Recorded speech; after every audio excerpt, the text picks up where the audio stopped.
তুমি তো ঠিকই সাজগোজ করে ফিটফাট হইয়া বইয়া রইছো, আর ওইদিকে দেখো আমার ছোট বউ এখন পর্যন্ত গোসল গা দেয় নাই, সাজগোজ করে নাই, বাড়ির সমস্ত কাজ লইয়া ব্যস্ত। আর তুমি এদিকে বেশি কথা কইতাছো। আম্মা, তার তো বাপের বাড়ি নাই, সে জানবো কেমনে? ঈদের দিন সকালবেলা গা গোসল ধুইয়া নতুন কাপড় চোপড় পিন্দা তারপরে ঘর থেকে বাইরিতে হয়। বাপের বাড়ি যদি থাকতো তাহলে সে ঠিকই জানতো। আল্লাহ জানে আমার দেওরে কইতে না কইতে ডারে ধরে লয়ে আইছে। বড় ভাবি, আমিও কিন্তু জানি ঈদের দিন সকাল উঠা গায়ে গোসল দিতে হয়, ভালো কাপড় পরতে হয়।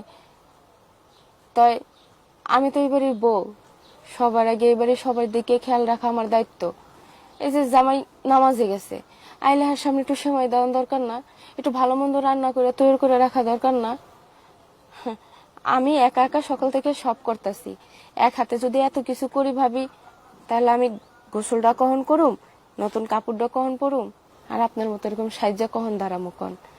আগে তো আমার সংসারটা ঠিক রাখতে হইব, সংসারের দিকে তাকাইতে হইব, তারপর না আমার ঈদ। হয়েছে হয়েছে, আপনার কাছ থেকে আমার জ্ঞান নিতে হইব না। আপনি ছোট আছেন, ছোটর মতোই থাকেন। আহা বড় বউ, তুমি চুপ করো তো। তুমি তো ছোট বউয়ের পায়ে পাড়া দিয়ে ঝগড়া করতাছো। আম্মা, আপনি এক সেকেন্ডের মধ্যে পল্টিটা কেন মারেন আমার লগে? আমি আপনার ছোট বউর লগে কোন হাতে পায়ে পাড়া দিয়ে ঝগড়া করতেছি? বরং আপনার ছোট বউর বউ তো আমার পায়ে পাড়া দিয়ে ঝগড়া করে। আম্মা, আপনি তো এই জায়গায় খারাই না। আমি কি বড় ভাবির লগে পায়ে পাড়া দিয়ে ঝগড়া করছি বা একটা খারাপ কোনো কথা কইছি?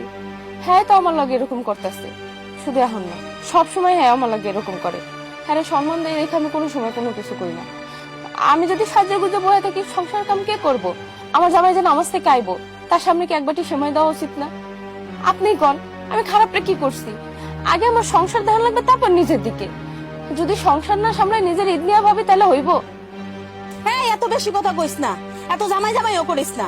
বাপের বাড়ির ঠিক ঠিকানা নেই, কইতে জানি আমার দেওরের গলার মধ্যে জুলা পড়ছস, আবার বেশি কথা কস। আহা বড় বউ, কি শুরু করলা? চুপ করো তো। ওইদিকে ঘর দুয়ার গুছাইতে হইব, পাত্রপক্ষ চইলে আইব। চলো আমার লগে।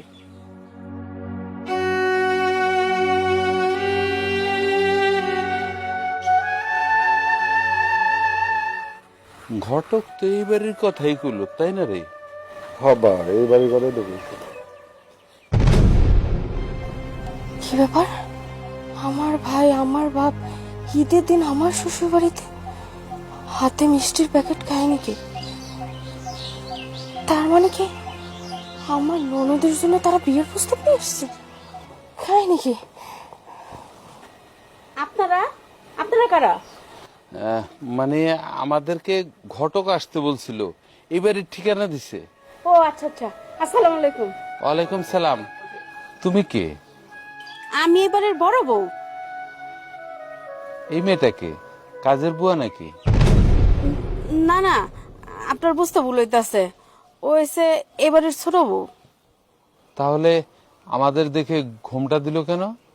এই ছোট, ঘুমটা দিয়ে রইছিস কে? ঘুমটা খোল। বাড়ির বউ হিসাবে লজ্জা কি এর? আমি ঘুমটা খোলা দেখোস না? আমি তো বাড়ির বড় বউ, আর তুই ছোট বউ ঘুমটা দিয়ে রাখছস। ঘুমটা খোল। থাক থাক, ও যেহেতু লজ্জা পাচ্ছে, ঘোমটা খোলার দরকার নেই। কাশি দিস না তো। ও একটু এরকমই অগুছানো, আপনি কিছু মনে করেন না। দেখেন না, আজকে একটা ঈদের দিন, কিরম পুরান কাপড় পিন্দা ঘুরতেছে। তোমার দেখেই মনে হইতেছে তুমি এইবারের বড় বউ। আজকে ঈদের দিন, কত সুন্দর সেজে গুজে নতুন শাড়ি পরে আছো। আর ওকে দেখো, ওকে দেখলেই মনে হয় এবারের কাজের বুয়া।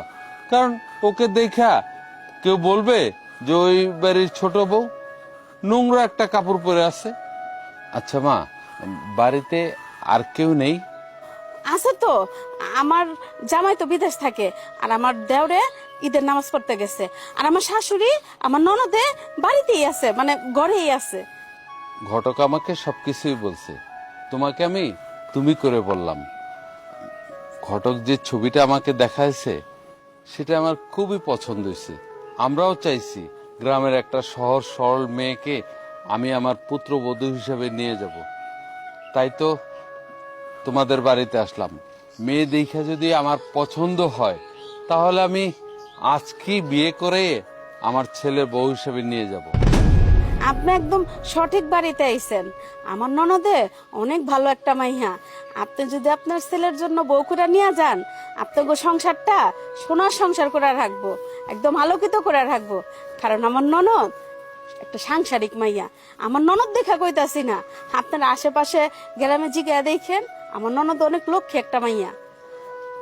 কি ব্যাপার, বারবার কাশি দিচ্ছিস কেন? ঠিক আছে, তুমি মিষ্টির ঠোঙাটি ধরো। আসেন, ঘরে আসেন। না না, ঘরে অনেক গরম, এখানে বসি আমরা। আচ্ছা, তাহলে আমি আপনাদের জন্য এখানে চৌকির ব্যবস্থা করতেছি। অনেক গরম। আমার ভাই, আমার বাপ, আমার নন্দের লাগে বিয়ের প্রস্তাব নিয়ে এসছে আমারই বাড়িতে। এটা আমি কি দেখলাম? কি ব্যাপার তুমি এই জায়গায়? আমি তোমার পুরা বাড়ি তন্ন তন্ন করে খুঁজতেছি। আর বাড়ির মধ্যে মেহমান এসে আজকে ঈদের দিন আমার বোনকে দেখতে আসছে, তাদেরকে তুমি নাস্তা পানি দাও। আসো। আমি পারবো না। পারবা না মানে? কেন পারবা না তাদেরকে নাস্তা পানি দিতে? বুঝলাম না তো, হঠাৎ এই কথা কেন বলতেছো? তারা আমার কাজের মহিলা বলে অপমান করছে। তারা কেমন মানুষ? একজনের পরিচয় নাই যায় নাই তারা কাজের মহিলা বলে ফেলছে। শোনো, তারা বড় লোক হতে পারে, কিন্তু যারা মানুষ না, ভালো না, যারা মানুষের সম্মানই করতে পারে না, না যায় না, না শুই না, একজনের একটা কথা বলে দেয়, তাদের সাথে আবার কিসের আত্মীয়? আমি একটা কথা কই কি, তাগুলোকে আমাকে আত্মীয় করার দরকার নাই, বুঝতে পারছো?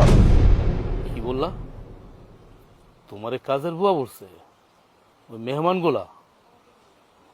আচ্ছা, তোমারও যদি কাজের বুয়া বইলা থাকে তো তারা তো বুঝা বলে নাই, না বুঝা বলছে। একটা মানুষ তো হুটহাট করে বলতেই পারে। আর যদি জানতো যে তুমি এই বাড়ির বউ, যে পাত্রী দেখতে আসছে সেই পাত্রী তুমি ছোট ভাবি, তাহলে কি বলতো তুমি আমারে বলো?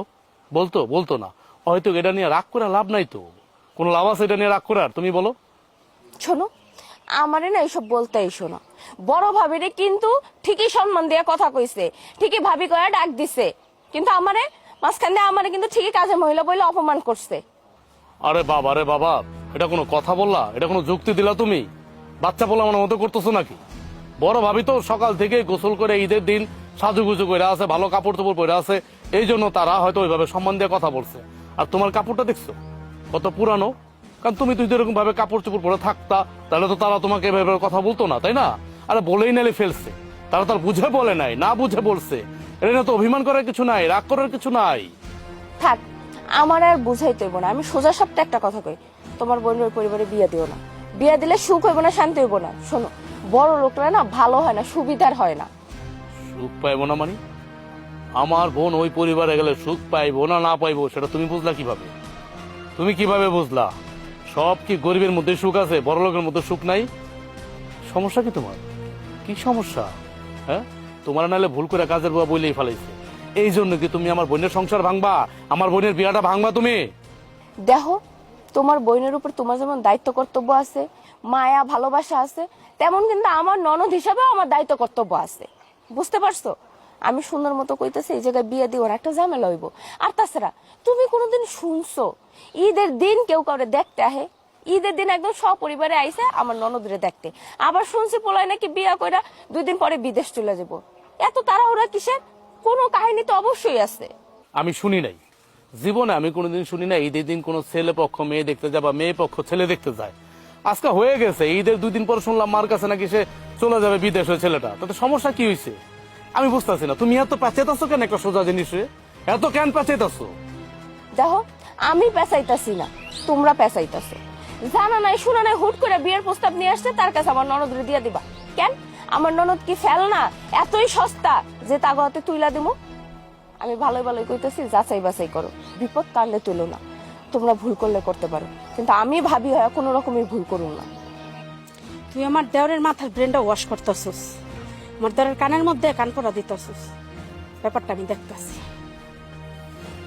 আর একটা কথা বলবা না আমার বোনের বিষয়ে। আমি তোমার মুখ থেকে আর একটা কথা শুনতে চাচ্ছি না। তাড়াতাড়ি মেহমানদের সামনে আসো।